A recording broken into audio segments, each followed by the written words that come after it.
সুপ্রিয় দর্শক, আসসালামু আলাইকুম। আমি মোহাম্মদ মাসুম বিল্লাহ। আপনারা দেখছেন কৃষি টিভি পাইগাছা। দর্শক, কৃষি টিভি পাইগাছা এখন অবস্থান করছে খুলনা জেলার শাহপুর পশুহাটে। শাহপুর পশুহাটে এখানে দেখতে পাচ্ছেন একটা গাভী আছে, এটার বাজার দর সম্পর্কে ধারণা দেব। আসসালামু আলাইকুম। ওয়ালাইকুম ভালো আসসালাম। আছেন ভাই? আলহামদুলিল্লাহ। ভাই, আমরা দেখতে পাচ্ছি একটা মুন্ডি গাভী।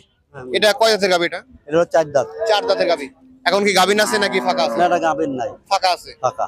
এটা কেমন কি দাম চাচ্ছেন আজকে বাজারে? এটার দাম যাচ্ছে 75,000। 75। হ্যাঁ। মোটামুটি আজকে হাটে কি কোনো দরদাম পাইছেন? হ্যাঁ, কেমন দাম আছে? 60 62 এরকম দাম। আপনার টার্গেট কেমন কি আছে ভাই? ও 65 70 হলে বেঁচে দেবো। 65 70 হলে মোটামুটি কতদিন পরে হিটে আসার চান্স আছে এটা? এটা মনে করেন এই যে গোন গেল পরে কোন 15 দিনের ভিতরে। হুম। আনুমানিক কেমন দুধ পাওয়া যেতে পারে গাভীটা থেকে? এ তো এখনো আপনার বাছর দেয়নি, তবে আপনার ওই দেখা যাচ্ছে প্রথমবারে 20 25 কেজি 15 কেজি 16 কেজি আসবে। মিনিমাম 15 কেজি, 10 থেকে 15 কেজির ভিতরে পাওয়া যাবে, কম বেশি। হ্যাঁ, প্রথম। ধন্যবাদ। দর্শক দেখতে পাচ্ছেন শাহপুর পশুহাট থেকে